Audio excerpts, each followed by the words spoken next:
Hey everyone. This is Six Path Weeb, and welcome to my YouTube channel, your ultimate destination for anime fanfics, theories, and epic what-if scenarios. Today's topic is a wild one. What if Naruko were the Jinchūriki of all creation? We're diving deep into an alternate ninja world where the balance of power, fate, and destiny are rewritten around this one explosive twist. Quick disclaimer. The content on this channel is for entertainment and discussion purposes only. I do not own any of the anime footage used in my videos. All rights and credits go to their respective creators and copyright holders. Alright guys, grab your headbands, and let's dive in. The elemental nations and their leaders, the Cage, had been unable to stop the full return of Madara Uchiha. Now, alongside Sasuke Uchiha, he was in the midst of a ritual meant to bind the final tailed spirit, the Kyuubi, into a seal to bring forth the legendary 10 tails and harness its immense energy. Madara's goal was to use this power to shape the world according to his will. 9 radiant, dragon-like forms emerged from the colossal Geto statue and circled the unconscious form of Naruko Uzumaki Namikaze. As they wrapped around her, their energy combined into a glowing sphere, lifting her gently into the air.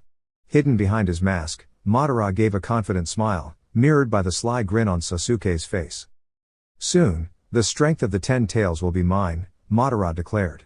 This is the end for you, Naruko, Sasuke added quietly.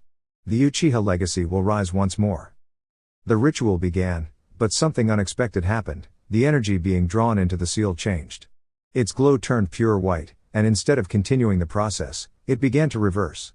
Both Madara and Sasuke were taken aback. What is the meaning of this?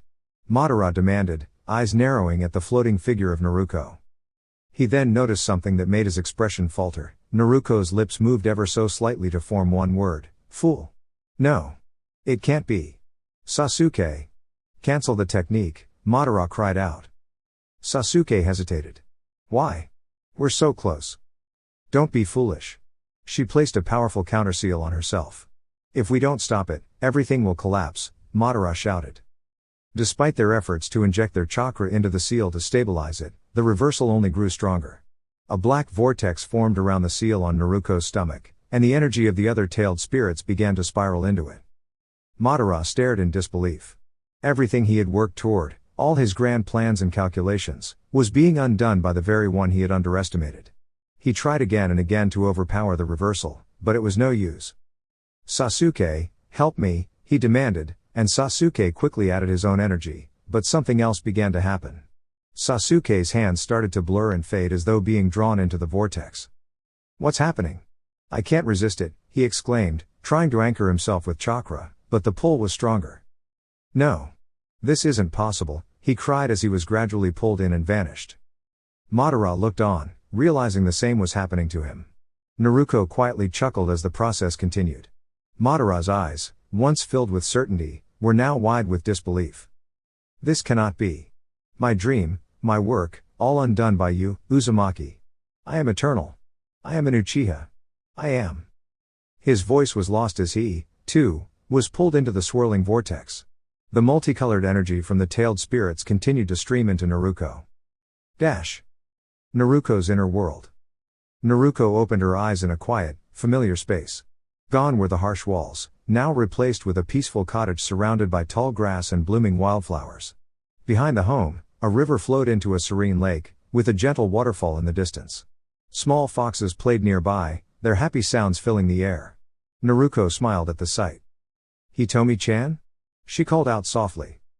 The door to the cottage opened, revealing a woman with striking red hair and warm eyes. She stepped barefoot into the grass, dressed in comfortable, colorful clothing. Her presence brought a mix of emotions to Naruko's face, joy, then sorrow. Hitomi-chan, Naruko started, but was gently silenced by the woman placing a finger to her lips. I know, Naruko. But this is how it must be, she said with a sad but understanding smile. There's no other way. When the others were absorbed, their chakra combined with yours. Soon, I will join them too. You'll carry our strength, an incredible gift, and a heavy responsibility. Naruko's eyes filled with tears. Why does it have to be like this? Why do the people I care for always have to leave? Hitomi gently embraced her, comforting her like a dear friend. I love you too, Naruko. But your heart is strong. You'll carry us forward. As she began to fade into shimmering light, Naruko reached for her, eyes wide with sadness. "Goodbye," Hitomi whispered, disappearing like stardust. The peaceful world dissolved into darkness. Naruko remained on her knees, surrounded by emptiness. Tears streamed down her face as she looked into the void. Her hands clenched, and a wordless cry of sorrow echoed around her. Back in the cave. "Goodbye. Hitomi-chan," she whispered as tears streamed down her cheeks. The ceiling completed, and the large ghetto statue slowly crumbled into sand, vanishing entirely. Naruko fell gently to the ground. As she slowly stood, a sudden pressure built in her eyes. She gasped, holding her face as a powerful energy surrounded her. A dark aura turned brilliant and colorful, radiating in waves. She struck the ground with her fist, creating a series of craters as the emotions poured out.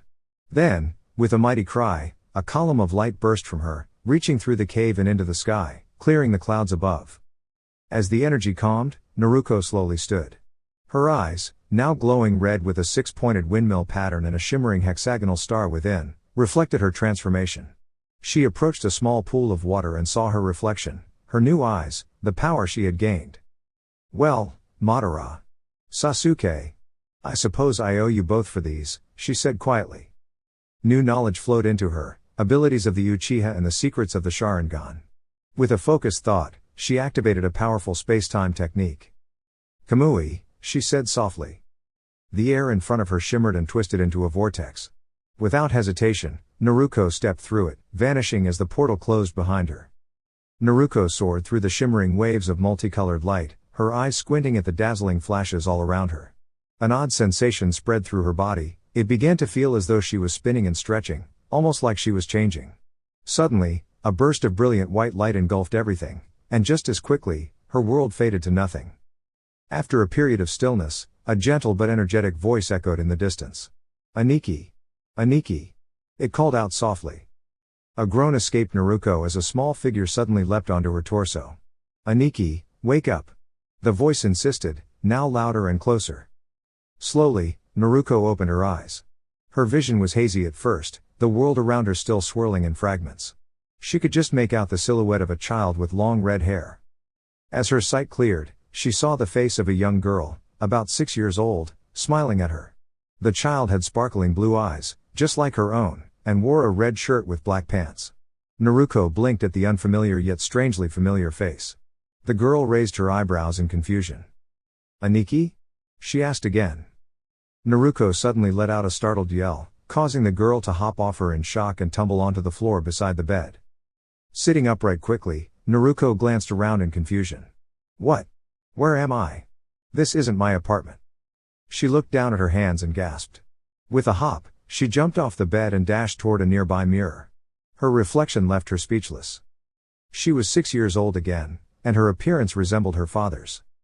The red-haired girl on the floor stood up, rubbing her head with a frown. "Aniki, what's wrong with you? Why did you scream like that?" she asked, crossing her arms. Naruko turned to face her, pointing. Who are you?" The girl's eyes widened in disbelief. "What do you mean, who am I?" "I'm your twin sister, Shinku," she exclaimed. Naruko's jaw dropped. "A twin? I have a sister? How is that even possible?" Shinku pouted and puffed her cheeks. "How could you forget we're siblings, silly?" Still trying to wrap her mind around everything, Naruko gave an awkward smile and scratched the back of her head. "Ah, sorry.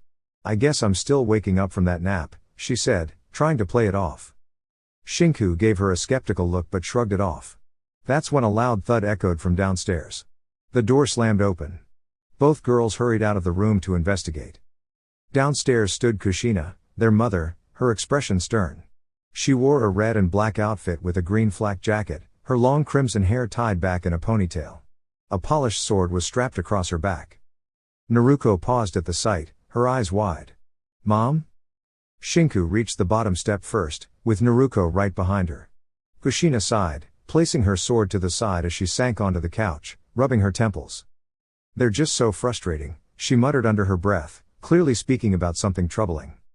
Naruko watched her mother closely, unable to contain the smile growing on her face. This moment, seeing her mother alive and well, was something she hadn't realized she missed so deeply. Shinku tugged on her mother's sleeve. "Mom, are you okay?" Kushina looked at both her children and gave them a warm smile, placing a hand gently on each of their heads. I'm okay now. But you two need to go pack. We're leaving the village. Naruko blinked. Wait, why? What's happening? Kushina's expression turned serious. Because I won't let anything endanger you. Your godfather will meet us soon. Naruko began to understand, this wasn't the same world she knew. Something here was different. Still trying to process it all, she followed Shinku upstairs to get ready. 3 hours later. The home was quiet and empty, only the sounds of rustling scrolls breaking the silence.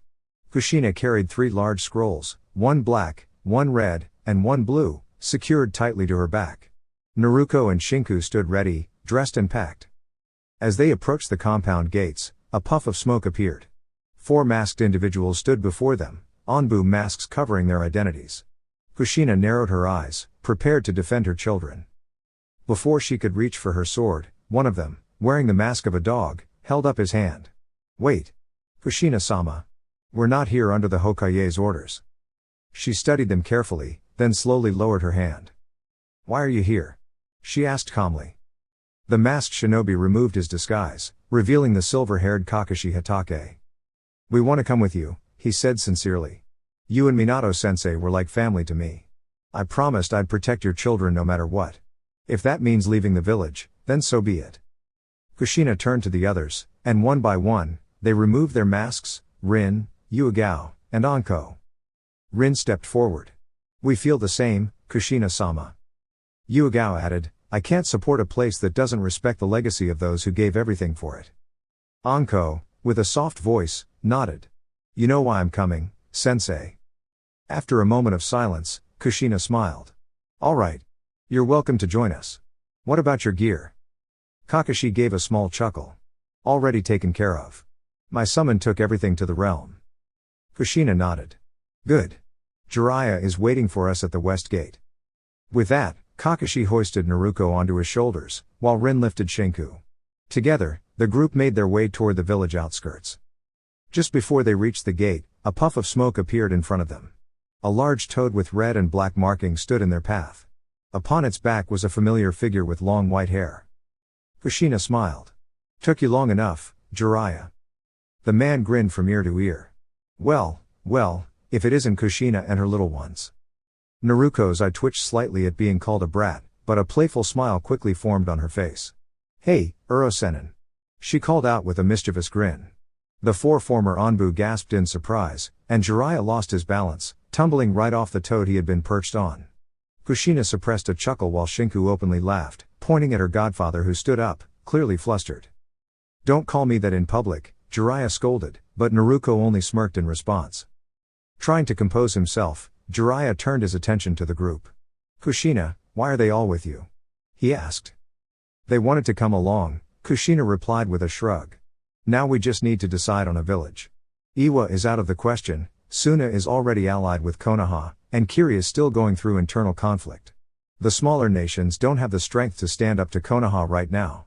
So that leaves Kumo. What's your take, Jiraiya? Jiraiya rubbed his chin thoughtfully. Kumo might be our best option. They're neutral towards Konoha, and they also have 2 Jinchūriki like Naruko. The difference is, they treat their Jinchūriki with respect, as guardians, not outsiders. One of them is the Raikage's younger brother, and the other is his niece. If I remember correctly, the girl holds the Nibi no Nekomata, and the brother carries the Hachibi no Ushioni. Kushina's eyes widened in surprise. I see. Then Kumo it is. Let's not linger here too long, we don't want to attract any unwanted attention. Without warning, Yuigao drew her ninjato and disappeared in a flash, stunning the group. A few quick sounds followed, swift movements, a couple of thuds, and she reappeared, now with her sword cleaned and calmly sheathed. We need to leave, immediately, she urged. Kushina nodded. You 4, take Naruko and Shinku and go ahead. She instructed, and the group quickly vanished using the sunshine technique. The toad disappeared in a puff of smoke as Kushina and Jiraiya prepared for potential confrontation. Moments later, a group of masked individuals surrounded them, weapons drawn. The leader stepped forward. Where are the girl and the other one? He demanded. Kushina's expression darkened slightly, though she remained composed. Sending only 20 of you? Jiraiya said with a sigh. Honestly, that's a bit disappointing. We can handle this, Kushina said, readying herself, her focus sharp. Dash.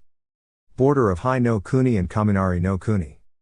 Kakashi, Rin, Anko, Yuigao, Naruko, and Shinku were waiting near the border. The twins rested peacefully under a tree, Shinku napping with her head on her brother's lap, and Naruko sitting beside them, eyes closed as she entered her inner mindscape. Dash. Mindscape. Now appearing older, Naruko approached a large gate. From behind it, she sensed a powerful presence. Suddenly, a pair of glowing red eyes appeared, followed by a commanding voice. You. What are you doing here, Yondaime? Naruko stepped forward calmly, smiling softly. Sorry to disappoint you, Hitomi-chan, she said gently, but I'm not my father. The great fox spirit blinked in surprise. Standing before her was not Minato Namikaze, the man who had sealed her away, but her current host, Naruko. What surprised her more was that Naruko knew her true name, something almost no one knew.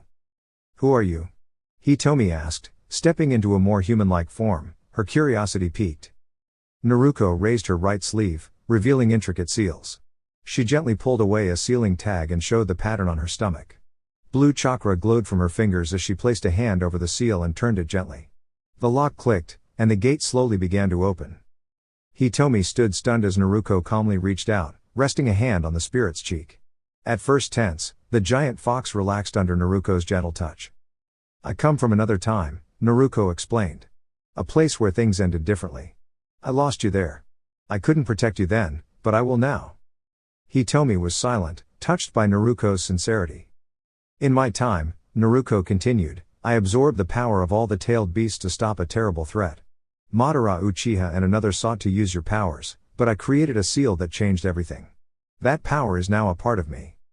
Naruko then opened her eyes, revealing a unique design, red with 6 rotating shapes and a star in the center. Hitomi stared, shocked. In that world, we became close. I don't expect the same from you, but I want to offer you the same freedom and respect. No one should treat you like anything less than a partner. Naruko transformed her mindscape into a peaceful forest with a cozy house. You're free now, Hitomi. What happens next is your choice. But I will protect you. Hitomi, after a moment of reflection, gave a soft smile. I understand now. You carry the spirit of someone truly kind. She gently touched her forehead to Naruko's. Thank you, Naruko. Dash. Back in the real world, Naruko smiled faintly and opened her eyes. She looked down at her sleeping sister and gently stroked her hair. The others remained alert, watching for danger, until Kushina and Jiraiya arrived. Kushina's flak jacket was scuffed and slightly torn, but otherwise she was unharmed. She discarded the damaged gear and used a small fire technique to dispose of it. Naruko stood up, gently lifting Shinku onto her back, carrying her carefully. Are you both okay, Ka-san? Uro-senin? She asked. Kushina nodded with a warm smile while Jiraiya sighed at the nickname. Yes, we're fine, Naruko, she replied. Then, turning to the rest of the group, she said, let's keep moving. As they crossed the border into Kaminari no Kuni, Naruko glanced at the road ahead. She didn't know what changes her presence would bring to this time, but for now, she focused on what truly mattered, being with the people she cared about and building a future together. Kumagakure, a new path forward. Kumagakure, despite being cooler than Konoha, was undeniably breathtaking. Towering mountains pierced the clouds, their peaks wrapped in soft mist, while the rivers and lakes sparkled like glass beneath the clear sky. Birds of all kinds soared freely, adding life and color to the serene journey as Kushina, Jiraiya, and the rest of their group followed the winding path toward the hidden village. Naruko was walking with cheerful determination, carrying her younger sister Shinku on her back. Shinku was giggling, happily playing with Naruko's long, golden hair. Naruko's brow twitched occasionally, but she said nothing, her patience unwavering. Rin, walking nearby, watched with sparkling eyes, quietly thinking, so cute. Kushina noticed Naruko's twitching expression and had to stifle a laugh, amused by her daughter's quiet endurance. Jiraiya, walking beside her, gave a light nudge to her shoulder to catch her attention. So, Kushina, he said in a low voice, when are you planning to start training the young ones?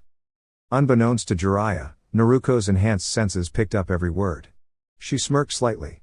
Despite her youth, Naruko already had an impressive understanding of many techniques, thanks to the rigorous training she'd undergone with Jiraiya and the skills she'd inherited during her time with the Uchiha.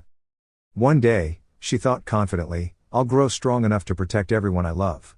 That's a promise. Just as she finished her thought, a small fist playfully tapped her head. She turned slightly to see Shinku smiling at her. Am I too heavy, Wani-chan? Shinku asked with a mischievous glint in her eye. Naruko smiled and shook her head. Not at all. Though. Maybe cut back on the dengo a little, okay? Shinku gasped, then reached forward and gently tugged on Naruko's cheeks, stretching them with mock annoyance. Are you calling me chubby? Everyone in the group sweat dropped at the sibling exchange while Naruko let out exaggerated whines, more playful than pained. Kushina giggled until her senses flared, and in one swift motion, she drew her sword. Kakashi, Yuigao, Rin, and Anko followed her lead, alert and ready. Show yourselves, Anbu-san, she said calmly.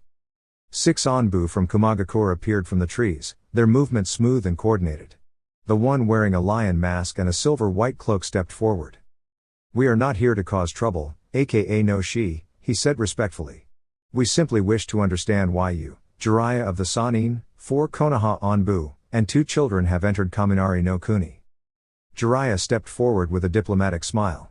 We're here to request temporary asylum in Kumagakure and an audience with the Reikage. Kushina and the former Anbu slowly sheathed their weapons. The leader of the Anbu squad looked over them thoughtfully before nodding. Understood. I'll notify the gate and the Reikage. However, we ask that you seal away your weapons for safety. With that, the Kumo Anbu vanished. Kushina released a quiet breath of relief. Kakashi began sealing their gear into a scroll as Kushina walked to her children. Shinku had just climbed down from Naruko's back. With a soft smile, Kushina picked both of them up in her arms, and the group continued toward the village. Kumagakure, Reikage Tower. Inside the towering administrative building, the Reikage sat at his desk, multitasking between signing paperwork and casually performing bicep curls with a massive dumbbell. The muscular, broad-shouldered leader known as E had a commanding presence, his features stern but not unkind. His white-tinted hair was slicked back, and the golden accents of his belt and bracelets shimmered under the office lights. Just as he finished a document, his secretary entered and bowed politely. Reikage-sama, a group has arrived requesting a meeting. They include Jiraiya of the Sannin and the aka no shi. The rest appear to be Konoha shinobi, along with 2 children. The Reikage paused, eyes widening slightly. Send them in. Moments later, the door opened, and the travelers stepped in. E set his pen down and leaned forward, curious. So, what brings the Sannin and the aka no shi to my village? He asked, his voice calm but firm. Kushina stepped forward and bowed. Reikage-sama, we're requesting temporary asylum in Kumagakure. We come in peace, with no intent of conflict. Those with me are loyal to my family and share our goal of finding safety. The Reikage's expression was unreadable. Why should I grant asylum? What benefit does your group bring to my village? Kushina straightened, her voice confident. You have 2 Jinchūriki here, don't you? Your brother, the container of the Hachibi, and Yugito ni, the container of the Nibi. E's eyes widened in surprise. How do you know that? She glanced at Jiraiya, who gave a small, knowing smile. The Reikage chuckled softly, impressed. All right. But what does that have to do with your request? Kushina took a deep breath, brushing a lock of red hair behind her ear. Because my daughter is the vessel of the Kyubi no Kitsune. That got the Reikage's full attention. His eyes darted to the blonde girl stepping forward. Naruko stood tall, her gaze steady and unafraid, even in the presence of one of the world's most powerful leaders. As the Reikage observed her, he couldn't help but feel a sense of admiration for her courage. Behind her, a smaller red-haired girl peeked from around her sister's shoulder, curiosity shining in her eyes. He then looked up at Kushina. Are they the children of the Yellow Flash, Minato Namikaze as well? He asked, and the 4 former Anbu members visibly tensed, until the man chuckled softly. No need to worry. I don't harbor any harmful intentions like that foolish Tsuchikage. In fact, I greatly admire your husband's strength. To think he stood against the most powerful of the 9-tailed creatures. Tell me, how is your daughter treated back in Konoha? Kushina's expression grew somber as she glanced at Naruko, her eyes filled with concern. The man saw this and sighed. So they celebrate the father and disregard the daughter, huh? I wouldn't have expected such behavior from the so-called strongest village. He looked back at Kushina, who nodded, then spoke. Myself, Kakashi Hatake, Anko Mitarashi, Rin Inuzuka, and Yuigao Uzuki, We'd like to serve as freelance shinobi under your leadership, Reikage-sama. The same goes for my children when they come of age. The Reikage, studied the former Black Ops members as they nodded in agreement. He hummed thoughtfully. The child of the White Fang, the former pupil of Orochimaru, an Inuzuka, a skilled sword user, and the children of the Yellow Flash and Red Death. I'd be foolish to turn them away. Konoha's loss could very well be our village's gain, he thought before offering a faint smile. Very well, Kushina-san. I'll allow you and your group to reside in Kumagakure and operate as freelance shinobi. A small smile appeared on Kushina's face. He raised a hand. I do have one condition, he said, prompting her to raise an eyebrow. And what might that be, Reikage-sama? I'd like the opportunity to personally help train the boy, pardon me, the girl, Naruko. My brother could also guide her in understanding the unique energy she carries. Kushina looked surprised, as did the others. I'll consider that offer. But only after she masters the basics. You understand why, right? E gave a hearty laugh and waved off the concern. Of course. Since you're offering your skills to us, what mission ranks will your team take on? B, A, and S ranked missions focused on espionage, tracking, and tactical infiltration. That's where our strengths lie, she replied, and E nodded. He was about to say more when the doors suddenly swung open and a tall, muscular man entered the room. He had dark skin, white hair, and a matching beard. His right shoulder bore the tattoo iron, and a stylized horn was tattooed on his left cheek. He wore sunglasses, a white forehead protector, a white scarf, a flak jacket over one shoulder, black pants, and a belt with 7 swords on his back. He was Kirabai, a shinobi of Kumagakure and the host of the Eight-Tailed Beast. Big bro, what's good, yo? Kirabai said with his usual energetic flair, drawing amused expressions from the Konoha group. Naruko inwardly sighed. This version of Kirabai was just as loud and unpredictable as the one she remembered from the future. E gave an exasperated groan and rubbed his forehead. Kirabai, what is it now? If you're here about another vacation, the answer's still no. Kirabai pouted slightly. Aw come on, big bro. I've been training little Yugito for a whole month. At that moment, a blonde girl, about 9 years old, dropped down and tapped Kirabai on the back of the head. She wore a purple shirt, gray pants, and purple sandals, her hair tied back into a ponytail. This was Yugito Ni, host of the Two-Tailed Cat Spirit. She frowned at Kirabai. You left me in that cave for 3 hours. That was survival training, Kirabai replied with a shrug. With your sharp senses, you would have found the exit eventually. Yugito puffed her cheeks in frustration but turned red when she noticed everyone else watching. Kirabai looked at the new arrivals. Hey bro, what's the Red Whisper, the Toad Sage, and a bunch of Konoha shinobi doing here? They've joined us as freelance shinobi, E replied. Kirabai glanced back at Naruko. So, she's the one with the fox spirit, huh? Interesting. Naruko looked up at him. And you're the one with the ox spirit. Kirabai laughed. She's got spirit, I like that. Hey Yugito, go introduce yourself. Yugito approached the 6-year-old blonde girl and looked her over. You're pretty short for someone your age. I'm 6. Of course I'm short, Kitty-chan, Naruko replied with a teasing smile. Both girls glared at each other before Shinku called out, breaking the tension. Later that day, Jiraiya left to check in with his network, while the Reikage assigned Kushina and her group a comfortable 2-story house near the mountains and a river. They spent the day unsealing supplies and settling into their new home. That night, Naruko and Shinku were fast asleep in their beds. In Naruko's dream world, her older self sat on a bed beside a girl with fox-like features named Hitomi, who was resting her head on Naruko's lap while enjoying a scratch behind her ear. You know, your future self liked this, too. Now I get why, Naruko said with a laugh as Hitomi purred contentedly. Less talking, more ear scratches, she mumbled sleepily. Naruko smiled. Sure. Hitomi eventually sat up and asked with curiosity, so, how do I earn my freedom? Naruko responded gently, touching the seal at Hitomi's neck. You won't need to earn it. I'll release you because I believe in you. With a series of careful hand signs and a quiet whisper, the seal on Hitomi's neck shimmered and dissolved. A tiny bead of sweat rolled down Naruko's brow as the process completed. Hitomi's eyes widened and, in a burst of excitement, she hugged Naruko tightly. Thank you, she said with a warm smile. Naruko woke up from her dream, cheeks slightly flushed. Fox girls are way too affectionate, she mumbled to herself, shaking her head. Well, at least I still have the knowledge I need for the future. As she sat up, the door opened and Kakashi stepped in, dressed in his usual uniform. "Hey, Kakashi ni-san," Naruko said brightly. "Hey, Atoto, little sis," he corrected himself with an eye smile. "Done resting?"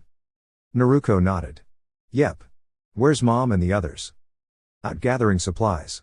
I'm babysitting today," Kakashi replied. "Cool. Hey, when Shinku wakes up, can you teach us about chakra?" Kakashi looked thoughtful. Sure. Once she's up, we'll get started." Half an hour later, Shinku walked out rubbing her eyes. She saw Kakashi reading and Naruko spinning a toy shuriken on her finger. Her eyes lit up when Kakashi announced the lesson. "Time to learn about chakra control and hand seals," he said. Shinku squealed with joy and clung to his leg in excitement. Kakashi laughed and patted her head. "All right, kids. Let's head outside." Outside, Kushina and the others returned from shopping and discovered the trio in the backyard. Kakashi was demonstrating hand seals, and while Shinku struggled with one of them, Naruko quickly picked them up and began moving through them more fluidly. Shinku pouted, and both Naruko and Kakashi had to suppress their laughter. It was just the beginning of their journey, but it was already filled with promise, teamwork, and hope. Naruko sat in front of Shinku with a warm smile. "All right, little sister. I'll help you with the hand seals," she said kindly. Naruko then demonstrated the seals at a slow and easy pace, allowing Shinku to follow along comfortably. Kakashi observed the two siblings, amused by how in sync they were. When Shinku finally managed to perform the entire sequence without a single mistake, she beamed with pride and hugged Naruko, who was playfully pretending to turn blue from the squeeze. Kakashi let out a soft chuckle, as did the four kunoichi watching. Ahem, came a purposeful cough from Kushina, drawing everyone's attention. Kakashi rubbed the back of his neck, a bit nervous. "Oh, Kushina-san. I was just helping the kids with some basic training, nothing too advanced." "Hope that's all right with you," he said, giving a hopeful smile. Kushina gave a gentle shrug and smiled. "It's fine, Kakashi. Just make sure you don't teach them anything beyond their level," she replied calmly. Kakashi nodded quickly, relieved. Naruko, though calm on the outside, giggled quietly in her thoughts. "Now I understand why the men in the Nara clan are always a little jumpy around their wives," she mused. Somewhere in the village, Shikaku sneezed and muttered troublesome, only to be gently tapped on the head with a pan by his wife. Yuigao then stepped forward. "Kushina-senpai, I know you plan on teaching Shinku and Naruko some sword techniques, but may I help with their basics when they're ready?" she asked politely. "I'd love to help too, sensei," Anko added with a big grin. "Same here." Rin chimed in enthusiastically. The three of them stood before Kushina with wide, sparkling eyes. Kushina sighed with a small laugh. "All right, you can help train them," she agreed. The three kunoichi squealed in delight and group hugged Kushina, who was caught in the middle and softly said, "See, can't breathe," making her kids laugh. 8 years later. When Naruko and Shinku turned 7, Kakashi began teaching them how to properly throw kunai and shuriken, as well as essential chakra control exercises like tree walking and water walking. He also taught them how to hide their chakra effectively. At 8, Anko and Yuigao joined in, teaching them academic-level jutsu, how to set safe traps, and practical survival skills. Yuigao introduced them to the fundamentals of kenjutsu, and to everyone's delight, both girls showed a natural talent for it. At 9, Rin began lessons in human anatomy and medical techniques such as the mystic palm and chakra scalpels. She also taught them how to use senbon for non-harmful purposes and how to properly treat injuries. By the time they were 10, Kakashi checked their elemental affinities. Shinku had wind, water, and fire, while Naruko surprised everyone with 4, wind, water, lightning, and fire. Kushina, skilled in wind and water, taught them jutsu in those elements. Kakashi provided Naruko with beginner techniques in lightning and fire. Yuigao and Anko helped Shinku with fire jutsu. The siblings later met Karo, Samui, and Amoe, who were training under Kirabai. Kirabai taught Naruko how to access her inner chakra. Naruko had bonded with powerful energy from a past event, giving her a unique chakra source. Another mentor, taught Naruko some lightning techniques and shared his style of taijutsu. At 11, Jiraiya arrived and introduced them to some of his unique techniques like Hari Jizo and Yomi Numa. He also began teaching them Fuinjutsu, sealing techniques. Thanks to Naruko's knowledge from the future, she grasped the basics quickly, as did Shinku. The twins even began crafting their own original seals. Jiraiya helped them sign the Toad contract, while Kushina introduced them to the Hydra contract, an ancestral technique from her clan. So far, they could summon creatures like large frogs and hydras. One time, Shinku summoned a saltwater crocodile, and Naruko a Komodo dragon, impressing their mentors with their high chakra control. At 12, Kushina taught them her personal sword technique, Shukuchi, and Jiraiya began training them in the Rasengan. Naruko mastered it in under a week and helped Shinku, who completed it after 2 weeks of steady practice. Naruko also started developing a technique inspired by the Hiraishin but based on pure speed. By 13, both sisters were highly skilled, Naruko at a mid-Onbu level and Shinku at high Jounin level. Now at 14, Naruko sat peacefully in a lotus position atop the lake's surface, meditating. Her height had reached 5 feet 7 inches, and she wore a black sleeveless top with deep blue cargo pants trimmed with silver. She had fingerless gloves with metal pads and Onbu-style sandals. A black headband with a whirlpool symbol rested on her forehead. Her slitted blue eyes and subtle fangs gave her a unique appearance reminiscent of her father. Her eyes snapped open as 4 black serpents emerged from the water. Naruko quickly activated a seal on her wrist, summoning a ninjato with a puff of smoke. Holding it in reverse grip, she spun gracefully, dodging and countering with fluid movements. With a twist and a mid-air flip, she landed in a crouch, focused and calm. She deflected an incoming wave of kunai and expertly redirected a shuriken with a silver throwing knife. As a blur of yellow approached, she threw the shuriken, forcing the figure to dodge. Naruko planted her blade into the ground, leaned back, and avoided a punch that whooshed past her face. It was Yugito Ni, now 17. Yugito had grown taller, her long hair tied into a ponytail. She wore a silver and black top with black pants, purple sandals, and fingerless gloves. A Kumo headband rested proudly on her forehead. Ever since Naruko began training with Kirabai, the two developed a strong friendship. As time passed, Yugito, now older, started teasing her about checking her out when she thought Naruko wasn't looking, to which Naruko would flirt back, calling her Kitty-chan, a nickname that always made Yugito's ears twitch, even though she held the Nibi. What made their bond even more exciting was how they, along with Shinku, would pull harmless pranks on the rakeage or around the village, just to lighten the atmosphere. Despite Naruko becoming a lot more serious as she trained, she still had that mischievous side, especially when it came to pranking Jiraiya and Kakashi, who were often the victims. One day, Naruko grabbed Yugito's outstretched hand and surprised her by twisting her body around, pulling her behind and pressing her arm gently behind her back. Then, Naruko wrapped one arm around Yugito's neck in a playful manner, causing the blonde to let out a small sound in surprise. Naruko took a deep breath and smiled. "Guava berry, Yugi-chan?" Yugito smirked, then, with a burst of strength, pushed backward, using her weight to reverse their positions. Both girls ended up tumbling to the ground, with Naruko letting out a light grunt as Yugito landed on top of her. With a swift roll, both girls were back on their feet. Naruko summoned her ninjato, twirling it expertly before charging at Yugito, who reached for her gauntlets, each fitted with jagged claws. The two engaged in a playful duel, their weapons clashing with the sound of sparks flying. Naruko skillfully jumped over one of Yugito's attacks, landing behind her to deliver a swift kick. Just as she landed, a redhead, around Naruko's age, appeared behind her with a spinning kick aimed at her side. Naruko ducked and swept the girl's leg out from under her, sending her tumbling to the ground, though the girl managed to quickly recover. The friendly battle continued, with Yugito charging at Naruko once again, her claws outstretched. Naruko dodged the attack and blocked a powerful kick aimed at her head, just in time for Shinku to attempt a surprise slash with her Kodachi. But Naruko was ready, swapping places with a log, leaving both girls momentarily stunned. With a swift motion, Naruko grabbed Shinku by the back of her jacket and spun her around before slamming her onto the ground. Then, with a quick palm strike to Yugito's stomach, Naruko sent her skidding backward. Naruko swiftly threw 3 kunai at Shinku, who barely dodged them, only to find herself caught in a net.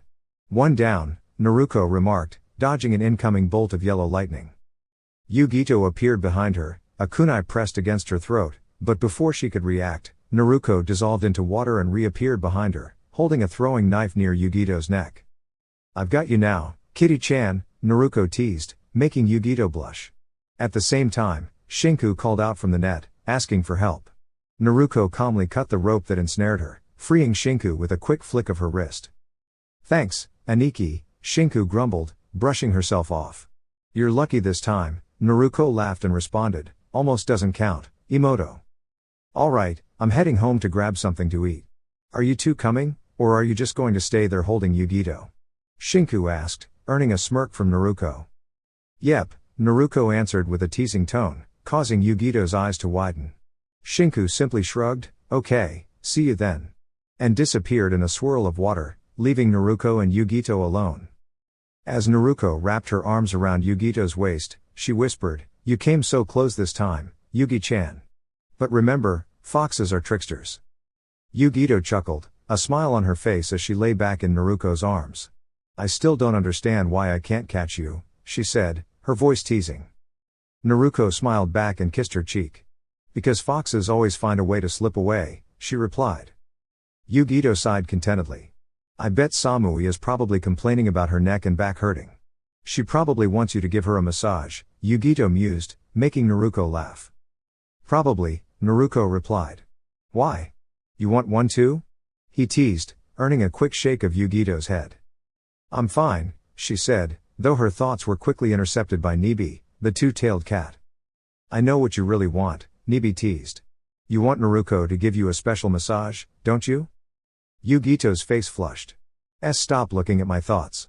She thought back at Nibi, though the cat only giggled. Naruko raised an eyebrow as he noticed the blush on Yugito's face. Is Nibi giving you trouble again? He asked with a grin. Yugito nodded sheepishly. Naruko chuckled. Tempting, aren't I? He said with a playful wink. Yugito scoffed but gently caressed his cheek, making him purr slightly. Please don't do that, Yugi, Naruko said, trying to remain composed. She smirked and tickled her side, causing Yugito to laugh and ask him to stop. Naruko smiled and helped her up after the playful moment passed. Well, I need to go now, Yugito said, getting up. Maybe next time we can do more than just cuddle. She winked at Naruko before striking a playful pose. Naruko laughed and then kissed her on the lips before she vanished in a swirl of chakra. As he stood in the empty space, he chuckled and made his way back to the Namikaze compound. Upon entering his home, he found Kakashi watching a movie with Rin sleeping peacefully in his arms on the couch. Shinku was in the kitchen, enjoying an apple. Naruko headed upstairs to his room, where he relaxed after removing his gear and weapons. As he lay back on his bed, he felt a sudden weight on top of him. He opened his eyes to see red-slitted eyes staring at him mischievously. It was Hitomi, wearing a sleeveless black top and reddish-orange shorts. Did I disturb you, Naruto-kun? She asked, tilting her head playfully. Naruko smiled warmly, knowing her playful nature. Not really, Hitomi. What's up? I want to cuddle, she said, looking at him with wide eyes. It's so boring in that mansion in your mindscape, and I don't have anyone to scratch my ears or pet my tails. Please. Naruko chuckled and agreed. Hitomi's face lit up as she snuggled up to him, wrapping her arms around his waist. As Naruko stroked her ears, she purred contentedly, and they both drifted off to sleep, wrapped in a peaceful embrace. A few hours later, Naruko's mother, Kushina, walked past his room and peeked inside. She smiled softly at the sight of Naruko sitting cross-legged on his bed, with Hitomi curled up in his lap, purring as he stroked her back. Naruko-chan, where did you find that fox? Kushina asked as her daughter looked up at her. She followed me home, and when I tried to send her back into the wild, she just wouldn't leave my side. So, I let her come home with me, Naruko explained as the fox stretched and sat up. The fox noticed Kushina and let out a small yip. Go say hi to Mom, Hitomi, Naruko said. The fox jumped from Naruko's lap and ran over to Kushina, stopping in front of her and staring. Kushina crouched down and gently rubbed the fox behind the ears. The fox let out a happy yip and licked her hand, which made Kushina smile. She's adorable, Kushina said as she scooped the fox into her arms. The fox started licking her cheek, making Kushina giggle before setting the fox down. The fox was smiling brightly at her. Oh, Naruko, the Raikage wants you and Shinku to patrol the shores of Kumagakure for 3 days, Kushina added. Naruko nodded in agreement. Okay, I'll get my gear ready. Does Shinku already know? Naruko asked. Kushina nodded. Naruko then gathered her supplies, including a backpack and duffel bag, and wrapped Hitomi around her neck like a scarf. Shinku, already ready with her own gear, raised an eyebrow at the fox. What's with the fox, Aniki? She asked, pointing at the fox's wagging tail. She followed me home. Are you ready? Naruko asked. Shinku gave a nod. See you later, Kakashi-ni-san. They both called out as Kakashi waved without looking up from his work. The siblings then left, using the sunshine technique to speed on their way. Meanwhile, a blur of yellow and red sped toward the shores of Kumagakure. As they traveled, Shinku spoke up. Hey Aniki, how's your new technique coming along? She asked. Not as far as I'd like. I can only use it about 25 times before I get tired. Why? Naruko replied. That's pretty impressive, Shinku said as they jumped over large rocks in a river. After a few hours of running and checking with the Anbu at one of the patrol bases, Naruko and Shinku set up their camp by the shore.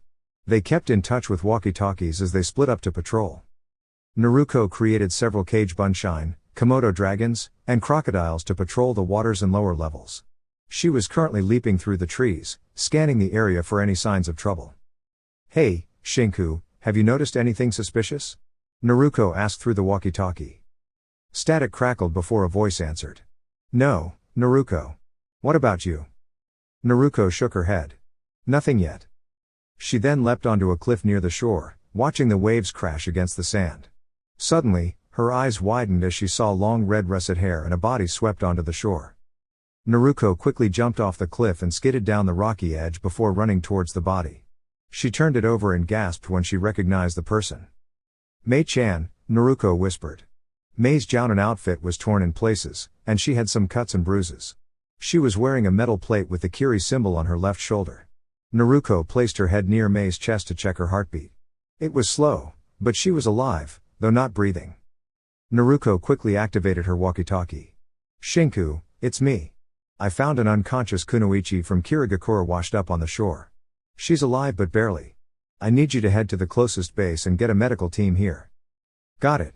Where are you? Shinku asked. I'm in the northeastern section of the shoreline, about 7 miles from our camp, Naruko replied. Okay, I'm on my way to get the medical team. Keep her stable. Over and out, Shinku said. Naruko sighed and unzipped Mei's flak jacket, relieved that she had a mesh shirt underneath. She pushed away any distractions and carefully pried Mei's mouth open, performing CPR. After several attempts, Mei coughed up water and gasped for air. Naruko gently helped her sit up and rubbed her back. Naruko's hand glowed with healing chakra, helping Mei's lungs recover as she breathed more easily. As Mei relaxed into Naruko's arms, Naruko stood and held her bridal style, turning to see Shinku and 3 Anbu medics approaching. We need to get her back to camp for proper treatment, Naruko said. The medics nodded, and they all made their way back to camp, determined to figure out what had happened to Mei. The Anbu medics had successfully treated Mei's injuries and left her under Naruko and Shinku's care, as Naruko had assured them that she would take full responsibility for her. Shinku departed to complete her patrol along the shoreline, leaving Naruko to stay in the tent and watch over Mei as she rested. Kiri must still be in a civil war with the Yondaime Mizukage. But how did she end up here? Naruko wondered quietly, until she heard Mei stir and slowly open her jade green eyes. Mei blinked a few times, gradually becoming aware of her surroundings. Where am I? She murmured, her eyes wandering around the tent until they fell on Naruko, a 14-year-old blonde shinobi with a headband marked with a swirl. Who are you? Mei asked, her voice soft. Naruko chuckled lightly. Is that any way to greet your rescuer, Kunoichi-san? She teased. Mei blinked again. Why you saved me? She asked, still unsure, and Naruko nodded in response. You washed up on the shores of Kumagakure, and I revived you before bringing you here while the medics checked your condition, Naruko explained. Mei looked down, noticing she was wearing a tank top and shorts, with her arms, legs, and torso carefully bandaged. She shot Naruko a pointed look. Relax, my sister undressed you while I was outside, and she made sure the medics were professional when they treated your wounds. I've got a bump on my head as proof that she kicked me out when I was about to leave, Naruko added, rubbing the back of her head with a sheepish grin. Mei eyed her suspiciously for a moment, but then smiled gratefully. Thank you. Mei started. Naruko Uzumaki Namikaze, Naruko replied with a nod. Mei's eyes widened. Why, you're the daughter of the Kiiro Senko and the aka no Shi? She asked, disbelief in her voice. Naruko nodded. But if that's true, why aren't you in Konohagakure? Mei questioned, and Naruko sighed, looking down. My mother took me and my sister away from there because certain members of the council wanted to either kill me or use us for their own selfish reasons when we grew older, Naruko explained, her voice tinged with sadness. Mei's eyes widened at the revelation. Are you serious? Why would they want to harm you and your family like that? Mei asked, incredulous. It's a family secret, Naruko replied, her tone soft but firm. Mei sighed, conceding, fine. So I'm in Kumagakure now? Am I a prisoner? She asked. Naruko shook her head. No, I'm taking responsibility for you until our border patrol mission is over. Oh, I forgot to ask, what's your name? Naruko asked, scratching her head sheepishly. Mei Terumi, and thank you for saving me, Naruko-san, Mei replied, giving Naruko a small smile. Naruko nodded, and just then, the sound of thunder rumbled across the sky as the rain began to pour on the tent. Naruko laughed, her mood lightening. Mei raised an eyebrow, curious. What's so funny, Naruko? She asked, watching her chuckle. Ah, it's just that my sister hates the rain. She's probably drenched by now, Naruko said, grinning. But the laughter stopped when the tent flap opened to reveal a wet and annoyed Shinku. Stupid rain. Stupid weather reports. I'm going to have a word with that Onbu for lying about the forecast, Shinku grumbled as she removed her jacket, revealing a mesh shirt and tank top beneath it. Hey, Imoto, Naruko called out, but Shinku merely glared at her and walked over to her side of the tent, sitting down on the ground. She quickly removed her mesh shirt and tank top, revealing a sports bra underneath. Aniki, do you have an extra towel? She asked. Naruko pulled a towel from her duffel bag and tossed it to her. Thanks, Shinku said, wiping off her face and hair. After finishing, she draped the towel over her shoulders and leaned back, crossing her legs. I see our guest is awake, Shinku commented. I'm Shinku, Naruko's twin. Mei blinked in surprise. Mei Terumi, and thanks for saving me, she said, grateful for their assistance. You're welcome, Shinku replied with a warm smile. Mei then noticed that Naruko had removed her jacket, revealing a black sleeveless muscle shirt underneath. Mei looked away, trying to hide the blush creeping onto her face, before asking a question. You two share a tent? Mei asked hesitantly. The twins exchanged a glance before looking back at her. Yeah, we do. Why? Shinku asked. Don't get me wrong, I know you're siblings, but do you change in the same tent? Mei asked, her curiosity piqued. The twins looked at each other and chuckled. Yes, we do. It doesn't bother us. When we were little, we shared rooms and changed in front of each other all the time, Naruko said with a playful grin. Mei's eyes widened in disbelief. What? But doesn't it embarrass you to change in front of the opposite sex? She asked. They both shook their heads. No, not really, they replied in unison, smiles on their faces. Mei couldn't help but comment, wow, you two are kind of unusual for gender twins. Just then, Mei's stomach growled loudly, and she blushed in embarrassment. The twins laughed lightly at the sound. Naruko stood and walked over to a cooler, pulling out a canteen filled with sliced fruit. She handed it to Mei, who took it gratefully and opened the lid. Thank you, Mei said, taking a bite of the apple slice. You're welcome, Naruko replied, and Mei took another slice, savoring it. So, Mei-san, how did you end up washed up on Kumagakure's shore? Naruko asked as Mei continued to eat. After finishing the fruit, Mei sighed deeply. War, she said simply. Shinku looked confused, prompting Mei to explain further. Kirigakure is in the middle of a civil war, it's called the Kekkei Genkai Purge. The current Mizukage believes that bloodlines are the cause of all our wars, so he wants to eliminate them from the village, Mei said, her voice heavy with concern. Naruko and Shinku stared in disbelief. That's awful. He's persecuting people with bloodlines just because he believes they're the source of conflict? That's cruel and unfair to innocent people, Naruko exclaimed. I know, Mei said with a sigh. But that's the way the world works sometimes. Shinku crossed her arms and frowned. It's not right, she muttered. Naruko nodded, her expression serious. So, Mei-san, are most of the ninjas from Kirigakure against this purge? Naruko asked. Half of them are. They formed a rebel army to fight against the Mizukage. Some of the rebels have bloodlines, but there are also many without who are fighting for the cause. I'm part of the rebellion, Mei answered, her voice resolute. Just then, a loud thunderclap rang out, and Naruko quickly performed a few hand seals. A glowing chakra barrier surrounded the tent. That should keep the storm out, Naruko said. It's not easy to create a barrier like this, but I've placed seals around it to make it double-layered. It requires a lot of chakra to maintain, though. Mei was in awe. That's impressive. I've heard that Fuinjutsu is a difficult art to master, and very few people are skilled in it, she remarked. Yeah, I've always been fascinated by it, Naruko replied with a grin. Shinku is also skilled in Fuinjutsu, but she's not quite at my level. Shut up, Aniki, Shinku retorted, glaring at her brother before playfully tossing a sandal at her. Naruko ducked just in time. Hey, I'm still better than you at water jutsu, Naruko teased, sticking her tongue out at Shinku.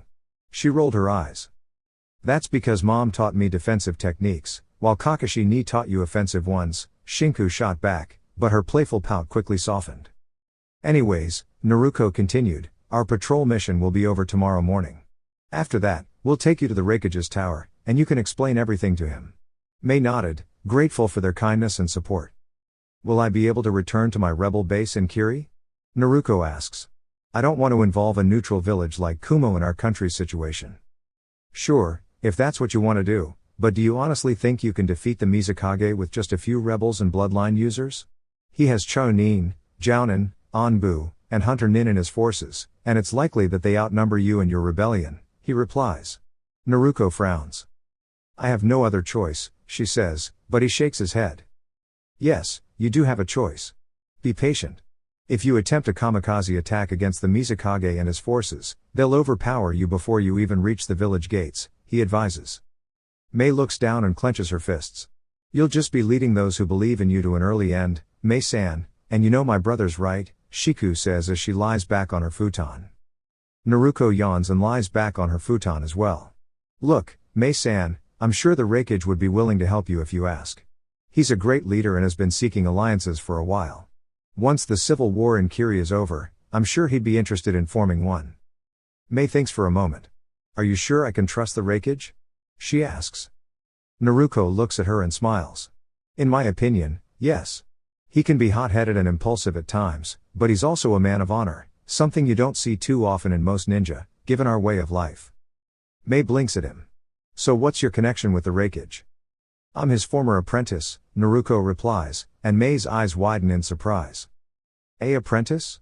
But you don't even wear a headband from Kumo, she exclaims. Naruko shrugs. I know. Me, Shinku, my mother, and a few others work for him as ninjas for hire. Mei's jaw drops in amazement. Naruko chuckles. Well, you might want to get some sleep, Mei-san. Tomorrow, we're heading to the Raikage's tower so you can speak with him.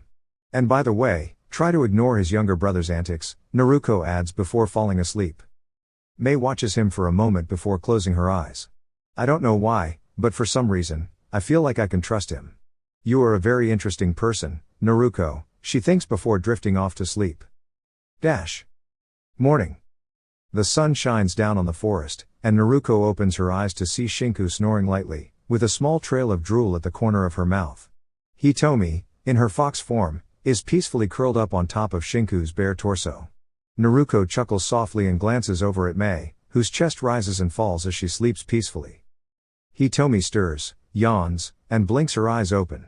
When she sees Naruko, she smiles mischievously and trots over to Mei. She pauses in front of Mei's face, and with a playful yip, she begins to lick her cheek. Mei giggles and stirs, then opens her eyes to find a smiling fox in front of her. Why hello. Are you this young person's friend? Mei asks as she gently scratches behind Hitomi's ears, earning a satisfied purr from the fox. Naruko chuckles and speaks up. Her name is Hitomi. She followed me home one day after I finished training and hasn't left since. Mei smiles at the purring fox. Don't let her innocent appearance fool you. She's a bit of a trickster and will take anything shiny or pretty she sees, Naruko warns. Hitomi glares playfully at him, and Naruko smirks back at her. Don't give me that look, little thief, he teases, wagging his finger at her. The fox makes an exaggerated puppy dog face in response. Aw, how cute, Mei says, looking at the fox. He's a meanie and doesn't give you any attention? Hitomi nods her head enthusiastically. You poor thing, Mei says, holding Hitomi up in front of Naruko. Naruko, how could you be so unkind to something so adorable? She teases. Naruko sighs, taking Hitomi from Mei and placing the fox on his shoulder. Come on, you sly little vixen. Let's go catch some food. If you behave, I'll catch you a rabbit, he says, causing Hitomi's eyes to sparkle with excitement. Naruko quickly puts on his sandals and disappears in a flash, vanishing from the tent. Shinku wakes up, stretches, and looks around the tent, only seeing Mei. Good morning, Mei-san. Where's Naruko and Hitomi? Shinku asks. They went to get breakfast. Do you have any clothes I could borrow? Mei asks. Shinku nods and pulls a scroll from her bag, opening it to reveal a black long-sleeved shirt and knee-length shorts. These should work, she says, placing them beside Mei. Thanks, Mei says as she changes into the clothes, pulling her hair back into a ponytail. The shirt isn't too tight, is it? Shinku asks. No, it's fine, Mei replies as she finishes adjusting her new outfit. Thanks for the clothes. You're welcome. By the way, how old are you, Mei-san? Shinku asks. I'm 22. Why? Mei asks. Shinku giggles. Well, I just wanted to let you know that my brother has a thing for older women. Mei's eyes widen. What? Why older women? Is he a pervert? She asks, narrowing her eyes. Shinku laughs. No, he's not a pervert. Naruko is a decent person. He respects women, well, not shallow or rude ones. He stays away from them. The reason he likes older women is that they tend to be more mature than those his age, Shinku explains. Mei blinks in surprise. So he prefers older women because they're more mature? But he's, what, 14 or 15? Yeah, Shinku replies, we're both 14, and we'll turn 15 next year. Do you have a boyfriend? Mei asks. Shinku blushes and rubs the back of her head. No, because my brother is very protective of me. The last boy who tried to flirt with me ended up with broken limbs and... Well, let's just say he won't be able to have children, she says with a grin. Mei's eyes widen in shock. Wow, you're really lucky to have a brother like him, she says, impressed. Shinku nods. I know, but he can be a pain sometimes, especially when he pulls pranks. One time, he switched my shampoo with orange hair dye, she adds, her brow twitching at the memory. Mei chuckles. You definitely have an interesting family. Yeah. Just wait until you meet my mom and the others. But be careful around Kakashi ni. He's, well, a bit of a closet pervert, Shinku warns with a playful grin. Meanwhile, back at the Namikaze household, Kakashi sneezes on his book, causing anime tears to fall from his eyes. In a dramatic fit, he flails around in chibi form, shouting, no. My autograph limited edition of Icha Icha Paradise Volume 3 is ruined. Anko, Yuigao, and Rin looked on, sweat drops appearing on their faces. What's going on with your friend, Rin? Anko asked, noticing the unusual situation. Rin glanced at the book in Kakashi's hands and twitched. I have no idea, she replied. Senpai keeps getting stranger every day.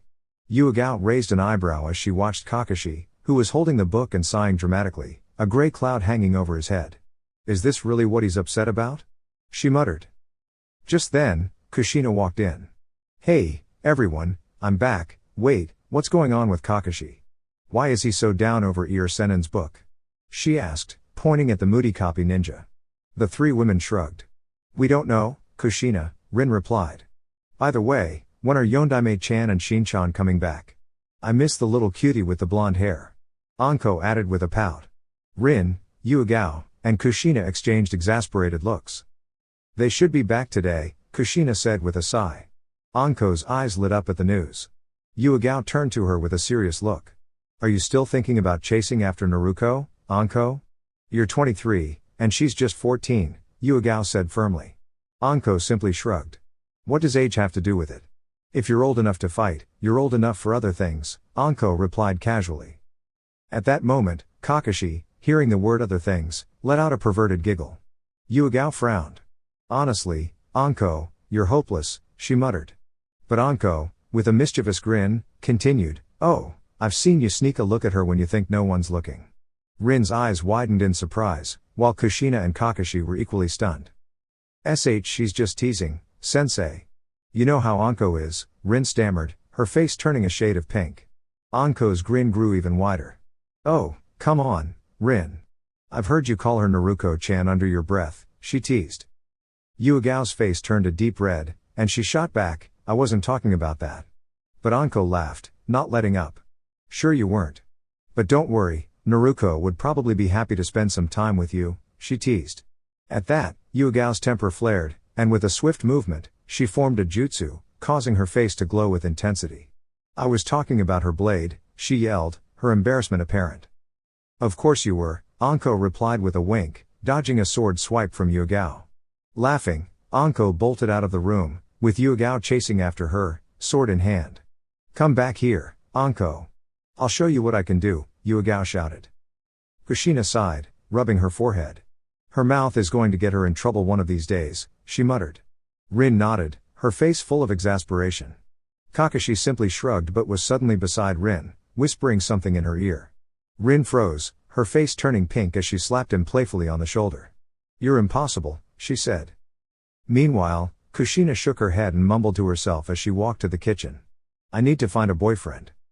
Back in the forest, Naruko was walking back to camp with 2 bags full of wild berries and herbs, her clones carrying a boar on a long pike. Hitomi, in her hybrid form, walked backwards in front of Naruko, grinning. You know, Naruko-chan, you should tell your family about us soon, Hitomi said, her tail swishing playfully. Naruko nodded. I will, Hitomi-chan. Just not yet. After we help Mei with her village and deal with the Yondaime Mizukage, I'll let them know. As they walked, Naruko turned thoughtful. Do you think Madara could use his eyes on you again? He was strong even in his weakened state, and I couldn't defeat him then. If he was that strong while weak, I don't want to know what he'd be like when he's fully recovered, she said, frowning. I agree, Hitomi said, her tone serious. The Uchiha have been nothing but trouble, especially for me and my kin. Madara is the worst example of that.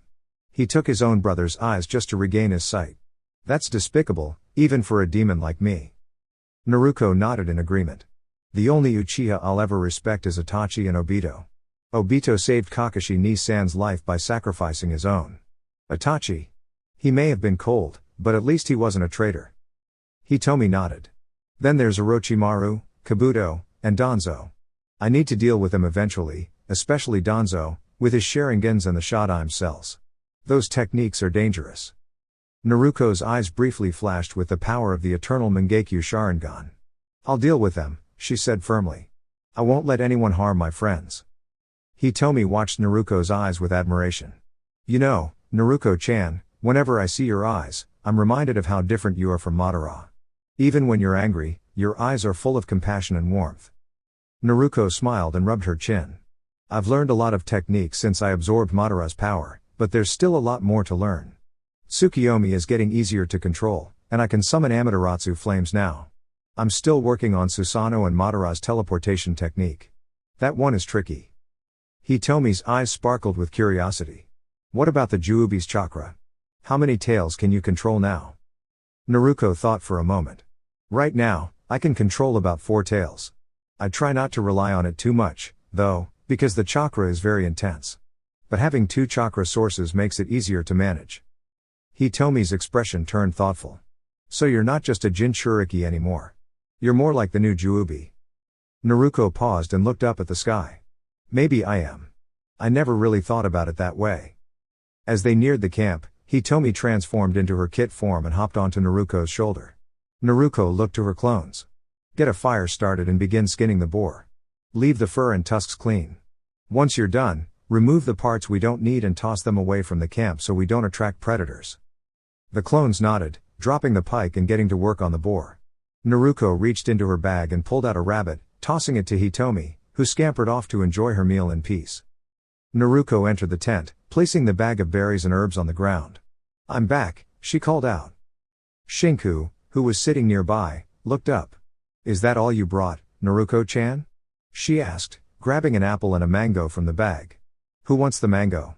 She asked. Naruko held out her hand, and Shinku tossed it to her. Naruko caught it with a smile as Shinku handed the second apple to Mei. Thanks, Shinku, Naruko said, settling down as the camp settled into a quiet rhythm. Shinku's cheeks puff up as she sprays water onto the apple, and Mei does the same. Meanwhile, Naruko peels the skin off a mango and uses a water jutsu to clean it. After that, they begin eating the fruit until Naruko speaks up. Hey, Imoto. Yeah? Shinku replies as she takes a bite of her apple. How far along are you on the elemental manipulation part for the Rasengan? Naruko asks, catching Mei's attention on the jutsu that played a pivotal role in ending the last war. Not much progress. Manipulating pure chakra is tough enough, but adding your affinity and stabilizing it is even harder, Shinku says, and Naruko nods in understanding. Yeah, I'm halfway through the wind manipulation part. I still need to figure out how to control it and keep it balanced, or I might end up blowing my hand off, Naruko says, making Shinku cringe at the thought of losing an arm. So, you two are working on mastering your father's technique? That's impressive, Mei comments. They smile at the thought. Yeah, it would be amazing. Iwa would be shocked if they found out that the children of their greatest rival improved one of his jutsu. I'm also working on creating different versions of the Rasengan. I've made one inspired by a windmill shuriken, one that's a larger version of the Rasengan, and another that's based on a drill, Naruko explains, causing Mei's jaw to drop in awe. Shinku chuckles at her reaction. Don't be too surprised, Mei-san. I'm also developing my own versions of the Rasengan, but mine are more focused on speed than strength. Right now, I'm working on one for long-range use, kind of like how the puppet masters in Suna use their puppets, she explains. Mei looks like she might faint, but she quickly regains her composure. If I may ask, how strong are the two of you? She inquires, and Naruko responds. I'm at a low to mid-Anbu level, while Shinku is about a low to mid-Jounin level. We just don't have the same experience as the older ninjas. If we were to go all out, I'd be at a high Anbu level and Shinku would be at a high Jounin level, Naruko says, and Mei is left speechless in amazement. Our mom and other family members trained us rigorously. That, and the Reikage and his brother are serious about physical training, Naruko adds, and back in Kumo, the Lightning brothers sneeze. If I were to fight the two of you, do you think I would win? Mei asks, and Naruko smiles. Yeah, you'd probably win since you have more experience than us, but we'd definitely give you a good challenge, Naruko replies, and Mei smiles in return. Well, at least you're humble about it. Most teenagers your age wouldn't be as strong, and if they were, they'd gloat, Mei observes, and they both nod in agreement. Just then, Naruko smells burning meat. Looks like my clones are done with the boar. I'll be back in a moment, Shinku, Mei-san, she says before standing up and leaving the tent. When she exits, she sees the skinless boar roasting over a flame on a pike. One clone is cleaning the fur, while another works on the tusks that were removed from the boar's head. At that moment, Hitomi appears from the bushes, licking the blood from her muzzle. Naruko smirks. I take it you enjoyed that rabbit? Hitomi looks at her and lets out a satisfied belch, a hint of pink appearing on her muzzle. Naruko chuckles. I'll take that as a yes. Hitomi glares at her, but Naruko just laughs. You know, no one will take that glare seriously, Hitomi-chan. It makes you look like an angry puppy, she says, causing Hitomi to yip and lower her ears. Naruko laughs at her antics and gives her a gentle rub on the head. None of that now, Tomi-chan, Naruko says as she picks Hitomi up and places her on her shoulders. Hitomi then licks her on the cheek, and Naruko strokes the side of her neck while watching the boar cook. Naruko pulls out a small scroll and opens it, summoning a pair of plates, forks, and knives in a puff of smoke. Naruko takes out a knife and cuts into the boar, removing small pieces of meat and placing them onto the plates. She heads back to the tent with the 3 plates in hand. Who wants boar steak? Naruko asks with a playful grin. Shinku rolls her eyes but takes 2 of the plates, handing the third to Mei. This smells amazing, Mei says, taking a fork and knife to cut a piece of the meat. She lifts the fork to her mouth, bites down on the tender meat, and chews thoughtfully before swallowing. This is really good, Mei comments, beginning to eat more. Yeah, I like it better than deer meat, Shinku says, and Naruko nods in agreement. No kidding. Hey, remember when Anko and Yuagao took us on that survival trip and you ate those glowing mushrooms? Naruko says, laughing at the memory. Shinku had turned completely green from the mushrooms for 3 days, then managed to land herself in a poison ivy bush. Later, she accidentally ate some green berries and ended up swollen like a balloon. On the final day, she picked up a skunk by mistake and got sprayed. Naruko could hardly contain his laughter during that trip. Shinku glares at her teasing brother. That was the worst survival trip ever. I've never felt so humiliated, she mutters. Naruko laughs, recalling the whole adventure. Oh man, that was priceless. Anko still won't let you live it down. You know she still has pictures of it, right? Shinku turns pale. What? I thought she deleted them. Naruko shakes his head, grinning. Shinku, this is Anko we're talking about. She's a prankster like me, but worse. I can't believe you actually picked up a skunk. Mom had to leave you in the backyard for a whole week after that, Naruko says, and Shinku blushes with embarrassment. I was 8. And I thought it was a cat. She protests. Naruko chuckles, unable to resist. Emoto, that's the weakest excuse I've ever heard. Even I know the difference between a weasel and a cat. I'm just glad I bolted before you realized what it was. Flashback. 8-year-old Naruko and Shinku were finishing their survival trip, packing up their gear. Anko and Yuigao were cleaning the camp, making sure there was nothing left for the wildlife to find. Shinku had put an empty oil lamp in her pack when she noticed something black, white, and furry. Naruko finished burying leftover bones when he heard Shinku's voice. "Hey, Aniki, look what I found," she called out. Naruko groaned as he walked toward her. "What is it this time, Shinku? Please don't tell me it's poison ivy." "Nope, I found a cat," she said, turning around with a grin, holding the black and white cat in her arms.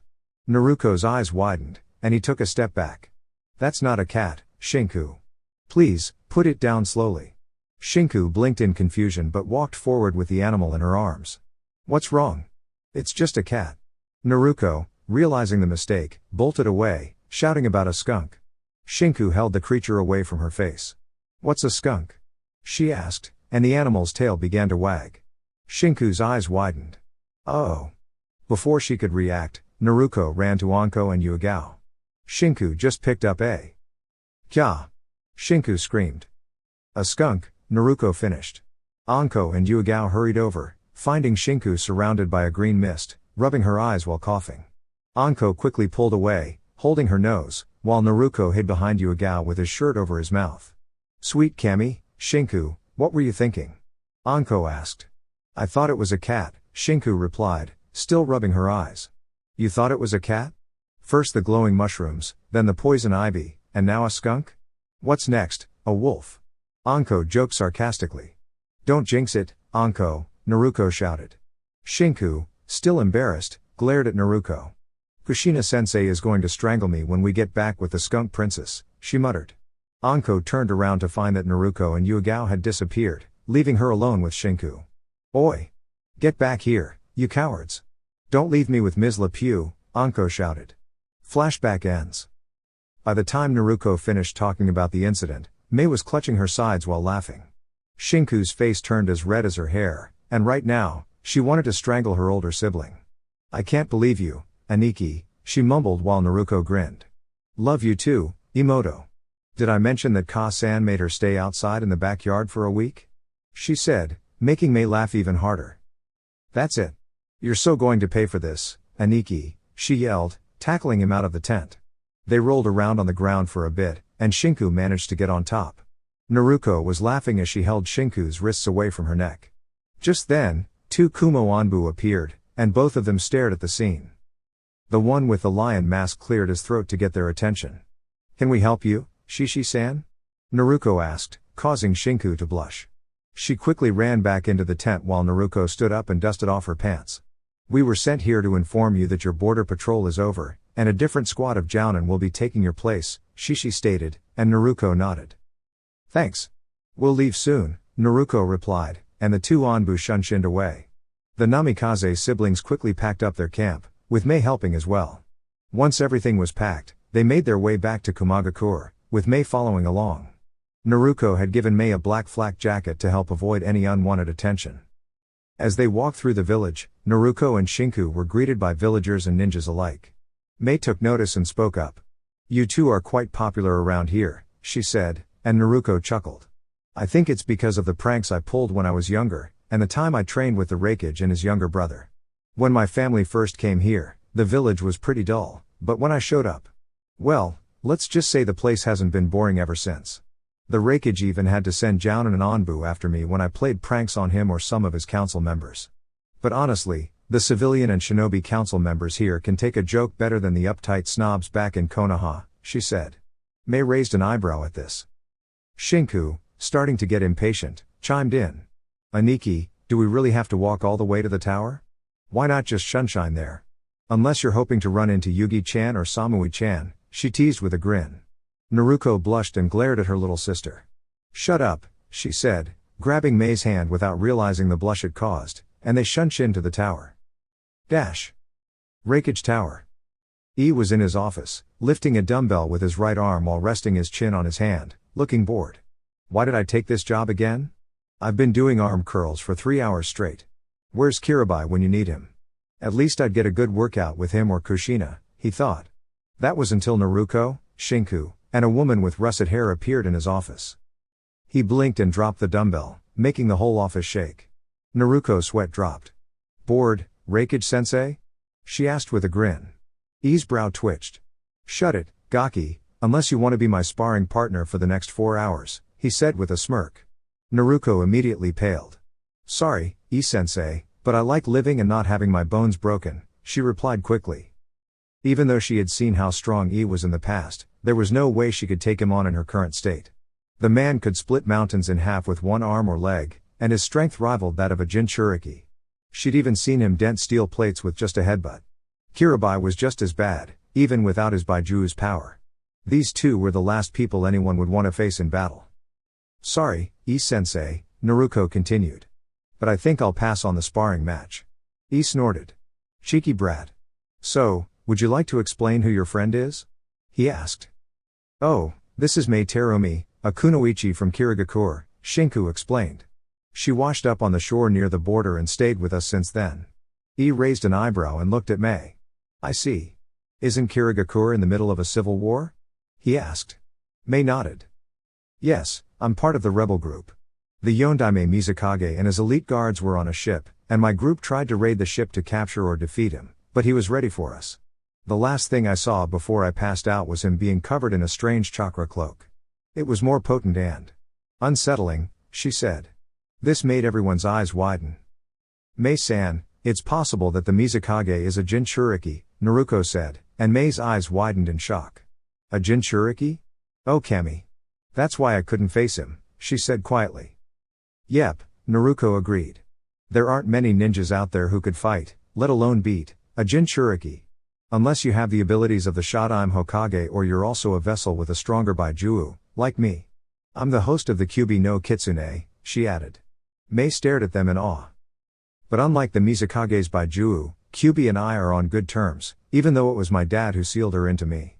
Kumo also has 2 other Jinchūriki here, and they get along with their Baiju'u too, Naruko explained. I nodded, adding, my adopted daughter and her brother are both Jinchūriki, and they work with their Baiju'u to ensure their safety. Mei seemed a little overwhelmed but nodded. I see, she said. Reikage-sama, I know this is asking a lot, and I don't want to drag you into Kiri's situation, but I was hoping you could help the rebel side in the war. Most of our forces are bloodline clans, but we also have some Jounin and former Anbu, Mei requested. I raised an eyebrow. You're asking for a neutral country to get involved in a war we have no part in? Do you realize that this could start another great shinobi war? He asked. Mei sighed, her frustration evident. Yes, but what choice do I have? She replied. We're being hunted relentlessly, and half of our forces are already gone. We can't keep this up, and soon the Mizukage will try to purge the other nations with bloodline users. I rubbed his chin thoughtfully. It's possible that could happen. Kumo would likely be the first target since we're closer to Kirigakure than Konoha. I won't let that ignorant fool Mizukage harm my people, though. This is a lot to consider, Mei-san. I'll allow you to stay in Kumo while I make my decision. Do you need lodging for the time being? Mei was about to answer, but Naruko cut in. She can stay with us for now, Reikage-sama. My mother won't mind, Naruko said. Shinku nodded. Are you sure? I don't want to impose, Mei asked. Don't worry, we have plenty of room. But just a heads up, keep your distance from Anko, Naruko warned, and Mei blinked in confusion. Shinku giggled but quickly grabbed her hand and they shunshined away. See ya, I-sensei, and try not to punch another hole in the wall, Naruko said with a grin before shunshinning away as well. I mumbled about cheeky brats getting on his nerves. Naruko, Shinku, and Mei were walking through the forest of Kumo, heading for the Namikaze estate, when Naruko suddenly stopped in her tracks and smiled. Hey, Shinku-chan, you and Mei-san head back to the compound. I remembered I needed to take care of something important, she said, and before Shinku could respond, Naruko used her speed to disappear in a flash. Shinku let out a frustrated sigh. Really? Baka. Come on, Mei-san, she muttered, but Mei blinked and looked at the redhead. Where is she going? Mei asked as she followed Shinku. You don't want to know, Shinku replied quietly, and they continued walking toward the Namikaze compound. Meanwhile, in the forest, Yugito was perched on a tree branch, waiting for a chance to surprise Naruko. However, when Naruko suddenly disappeared, Yugito couldn't sense her at all.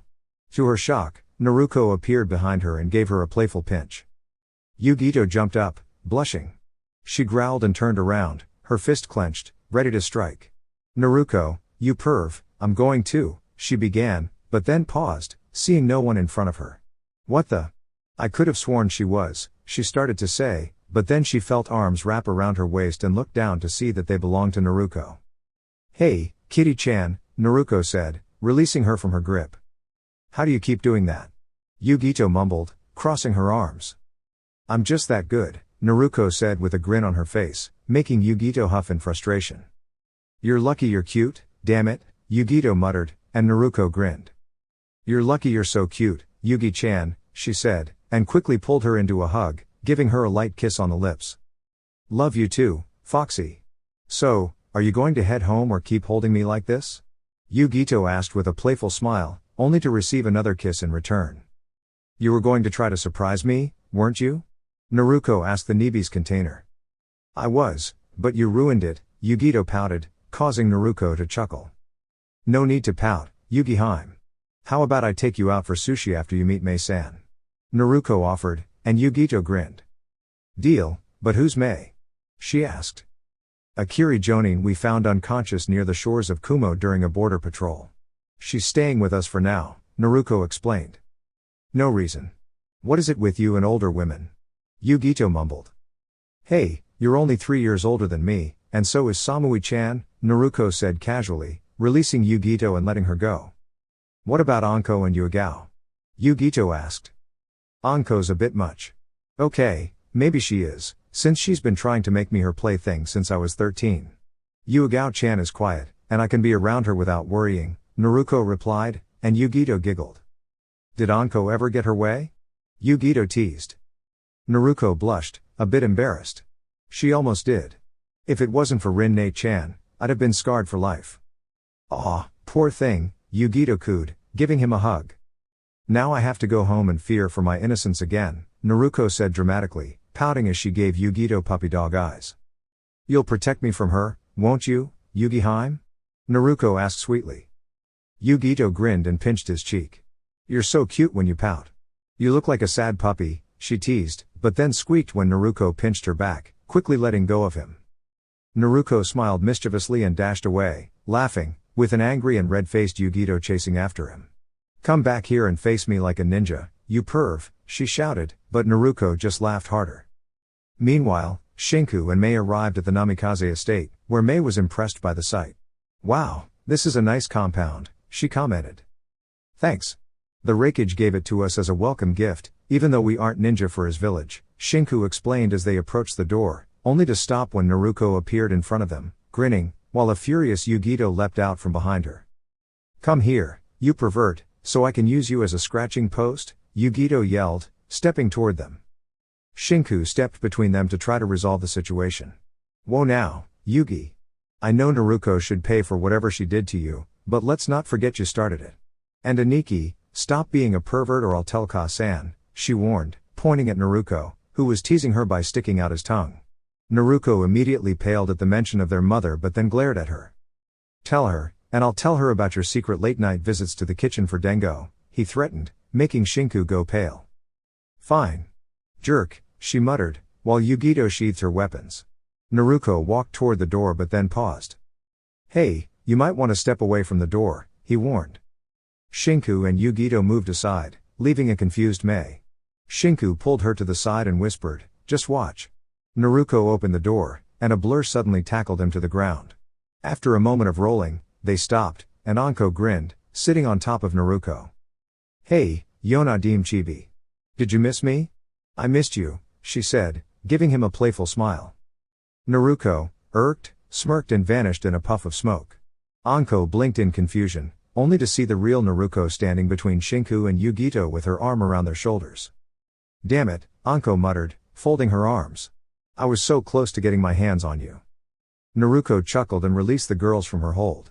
She appeared behind Anko, leaning in to whisper something in her ear, making Anko's eyes widen in surprise and a blush creep across her face.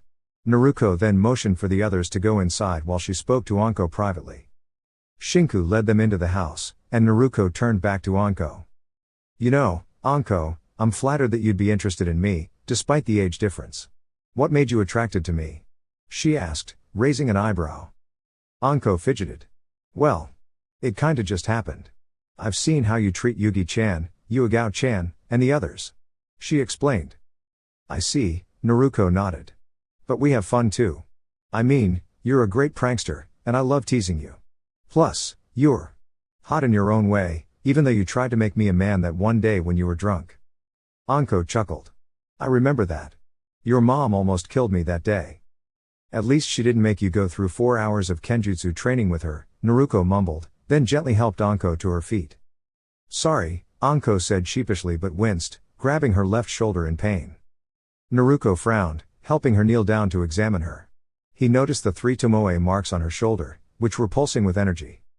Wait, Naruko, don't look at it, she started to protest, but he cut her off. A curse seal, Naruko muttered, recalling a picture Uro-sennin once showed him. Has it been getting worse? He asked, his voice full of concern. Anko nodded, wincing in pain. Damn painkillers don't even work anymore. Naruko placed his hand over the seal and channeled some of the Juubi's chakra into it, stopping its pulsing. Anko's eyes widened as she felt the pain disappear. How did you do that? She asked, surprised. I used this, Naruko explained, revealing a paper with various seals on it. Uro-sennin taught me this. It's a compression seal designed to seal foreign chakra. That should help for now, he said, helping her up. Anko hugged him suddenly, planting a kiss on his cheek. Thanks, Naruko-kun. I'll have to thank you later, she grinned mischievously. Naruko smirked, stepping out of the hug. I think you want to do more than thank me, Anko-chan, but remember, I can't do anything serious. Yet. Anko shivered at his teasing but followed him into the compound. Inside, Naruko saw her mother speaking to Mei, Yuigao, Yugito, and Shinku in the living room, while Kakashi leaned against the wall with a grin. Naruko frowned. What? Kakashi smiled underneath his mask. You have no idea how proud I am of you, Naruko. Bringing home older women. Sniff, they grow up so fast. Before Naruko could respond, he received a slap from Rin. Shut it, you, or you'll be reacquainted with the couch again, she threatened, causing Kakashi to sweat nervously. Naruko sighed. Well, I think I'll go check if we need anything for the compound. And Naruko, remember what we talked about, and be sure to use protection. Naruko's face turned bright red as she shouted, shut up. Before disappearing with a shunshine. That damn pervert, she muttered under her breath, until her mother's cough caught her attention. Oh, hey, Ka-san. How's your day so far? Naruko asked, now slightly nervous from the look her mother was giving her. It was fine. Until you brought another woman home with you, Kushina replied. Oh, for Kami's sake, Ka-san, I had no idea Shinku and I would find her nearly dead on the shoreline. Plus, I couldn't just leave her there. Naruko explained, trying to defuse the situation. Kushina sighed. If Uro-sennin were here, he'd have a field day with all the women in the house, she muttered. Naruko laughed. Yeah, Kakashi ni is bad enough, but at least he has some control, thanks to Rin-ne-chan, he said with a small grin, causing Rin to blush slightly and glare at her little brother. So, Yugi-chan, where's our sensei? Did he do something to upset the old man again? Naruko asked Yugito. Yugito shrugged. Knowing him, probably. Mei-san, is Kiri still at war? Naruko asked. I'm afraid so. I'm on the rebel side, but we're losing. Yagura, the Yondaime Mizukage, is a Jinchūriki of the Sanbi no Anakame. He believes bloodlines are the reason for constant war and wants to purify not just Kiri, but all of the elemental nations. Mei explained, her voice heavy with emotion. Naruko and Shinku exchanged glances, already knowing about the situation, but everyone else was shocked. Mei's words left them silent for a moment before Kushina spoke up. I see. Well, I'll definitely help. My son here is the holder of the Kyubi no Kitsune, and we have Sharingan no Kakashi, 2 of my students who are very strong, and my late husband's student, whose medical skills rivaled Tsunade's, Kushina said with a nod. Yugito spoke up, I'm the container for the Nibi no Nekomata. The Raikage's younger brother is the container for the Hachibi no Kyogyu. We're the guardians of Kaminari no Kuni. Mei looked at them wide-eyed. You're all Jinchūriki? We control the power of our Baijuu, Naruko explained, smiling. And I'm the youngest. I'll be forever in your debt if you help us save our village and country, Mei said sincerely. No problem, Naruko replied. Rin, would you show Mei to one of the guest rooms? I'm sure she'd like to get cleaned up and change. Follow me, Mei-san, Rin said as she stood up and led Mei upstairs. Yugito appeared beside Naruko, wrapping her arms around him with a grin. So, are we going out for sushi, or do I need to tell your mom you pinched my butt earlier? Oops, I just did, she teased, grinning. Naruko froze, looking over at his mother, who was surrounded by a dark aura.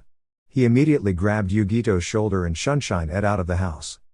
Shinku and Yugao laughed lightly, while Anko grinned. You're not going to kill your only son, are you, sensei? Anko teased.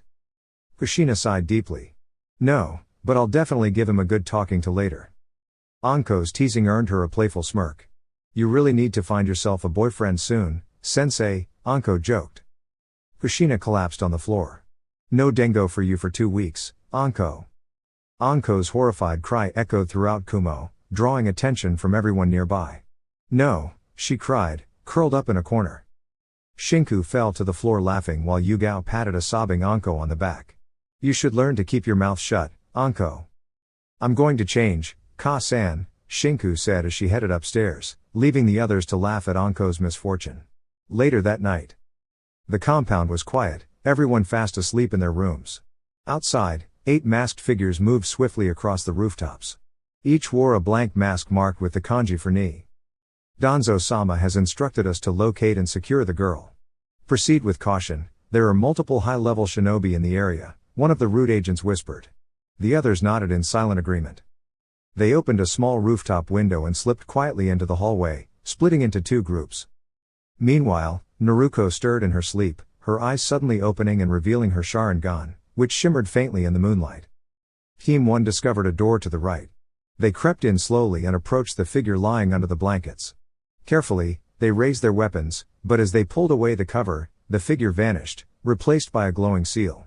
Before they could react, a burst of energy surged from the seal, rendering the intruders unconscious. Naruko appeared in the hallway, dressed in black cargo pants, her Sharingan gleaming in the darkness.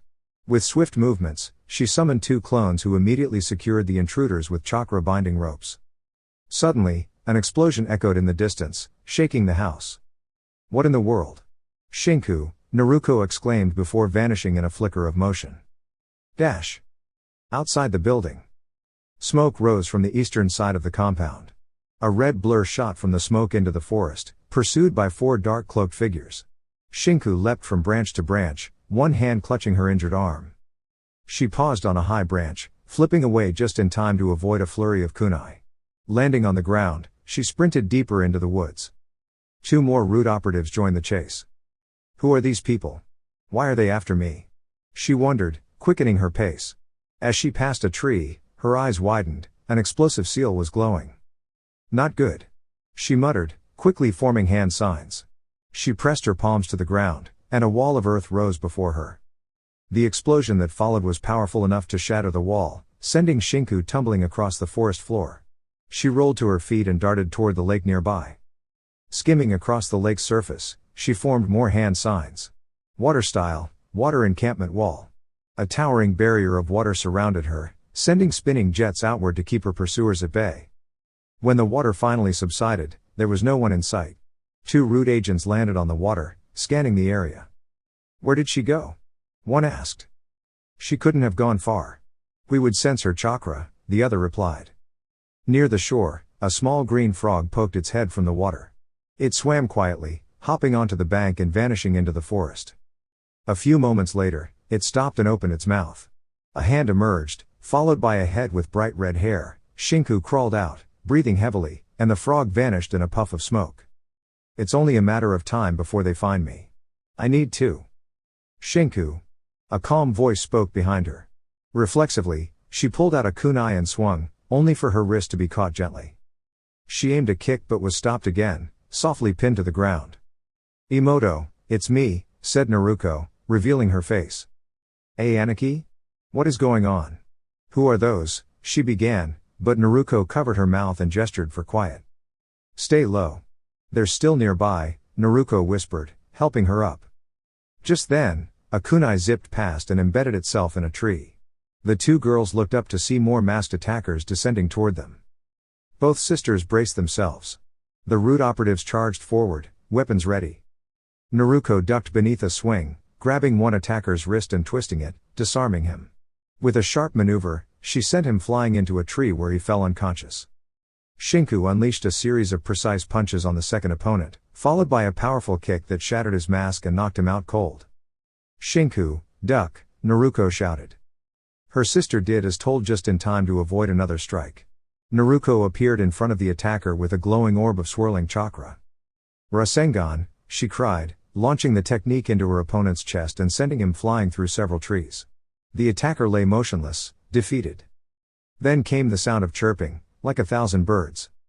"Kakashi ni-san," Shinku said, relieved, as Kakashi appeared beside them.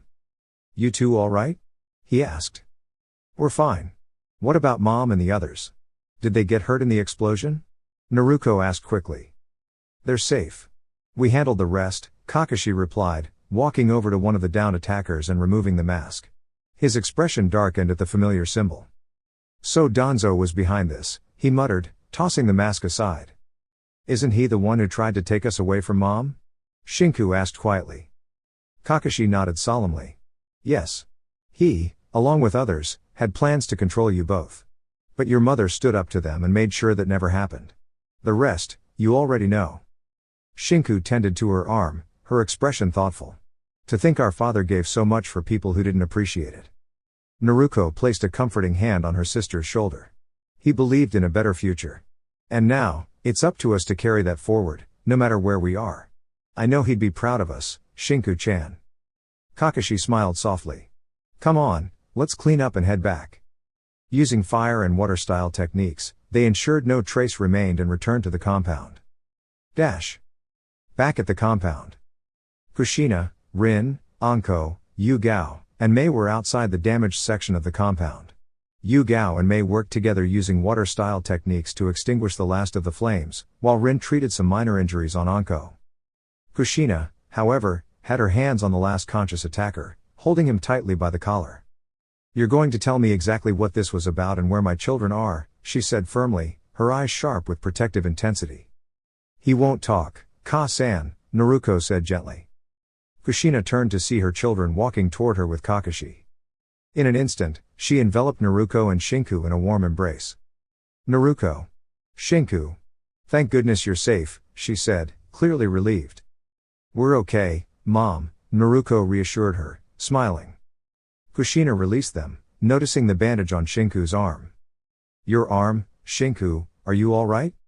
"I'll be fine, Mom," Shinku replied, giving her mother a small smile as they all began making their way back inside together. "I got hit by some of the debris, Ka-san, that's all," Naruko replied, while she calmly walked over to the root ninja's barely conscious form and firmly pressed her foot down to ensure he remained unconscious. She then dragged the operative toward her mother and gently placed him down. Naruko carefully removed the mask and slightly opened the ninja's mouth. Kushina and Hikari looked on in confusion until Naruko pulled the man's tongue forward just enough to reveal something. "Like I said earlier, Ka-san, you won't be able to get any information out of them. These seals, joie marks, are designed to prevent them from speaking about Danzo or anything related to his operations. If they try, the seal activates and renders them completely immobile," Naruko explained, and both women's eyes widened in realization. "Sochi, how do you know so much about seals?" "I mean, I know Jiraiya taught you and Shinku the basics of Fuinjutsu and how to use them properly, but I didn't expect you to advance this far," Kushina asked with curiosity. Naruko simply smiled, her eyes gleaming with quiet pride. "Dad's intellect must have rubbed off on me," she answered cheerfully, just as the Raikage, accompanied by a squad of Anbu, arrived on the scene. "Kushina, what in the world happened here? I could see smoke from your home all the way from the tower," he asked, his tone both concerned and commanding, while the Anbu and Kakashi quickly moved to assist Yu Gao and Mei with the remaining flames. Brushing her hair back, Kushina stood tall. "We were attacked by a group of ninja from Konoha," she stated, causing the Raikage's eyes to widen. "But they're not under Sarutobi's command. They follow a man named Danzo." The Raikage looked momentarily confused, until Naruko stepped in. "He's the one I told you about before, the reason we had to leave Konoha." "I see. Are any of his operatives still conscious?" he asked. Naruko lifted the unconscious root ninja in front of him. "This one is, but he's under a seal that prevents him from sharing anything about his leader. You'll need to contact Jiraiya-sama and have him examine it further," Naruko advised respectfully. The Raikage nodded, snapping his fingers. 2 Onbu appeared immediately. You two, take this man to the holding cells and ensure he's searched thoroughly for any hidden tools or items, he instructed. The masked ninjas nodded, took the operative, and vanished in an instant. How is everyone else, Ka-san? Naruko asked gently. Anko-chan, Yugao-chan, Mei-chan, and Rin-chan are all safe, Sochi. We'll need to stay in the apartment complex until repairs to the compound are complete, Kushina said, then turned to the Raikage. Raikage-sama, I apologize that this occurred under your watch. He blinked and shook his head. There's no need to apologize, Kushina-chan. The responsibility for this falls on Konoha, and I'll personally be speaking to Sarutobi about it. His subordinates clearly need stricter supervision. With that, he vanished along with the remaining Onbu. Kushina sighed, brushing her hair back again. Why can't they just leave us in peace? She whispered to herself. Naruko's expression grew serious as she heard her mother's quiet frustration. She silently promised herself she would make sure no one could threaten her family again. My dear YouTube family. That's all for part 1. If you enjoyed it, don't forget to subscribe to the channel so you don't miss the next parts. Thank you so much for the love and support, I'm truly grateful. Until next time. 6 Path Weeb.